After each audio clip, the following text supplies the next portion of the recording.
Papipiliin, ano pong gusto nyo? Maging isang kabote o isang matatag na puno?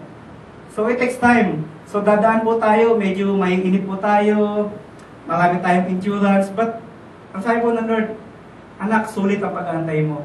Sulit ang labor mo. Hindi yan magiging in vain. Okay?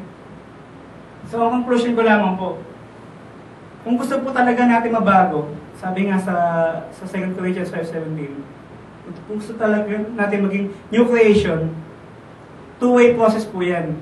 It's between you and God. Hindi lamang po ang Lord ang gagalaw. Kung gusto po natin binigay na po ng Lord ang kaalaman sa atin, ang kapangyarihan, tayo na lamang po ang decide kung pipiliin po natin yung tamang landas.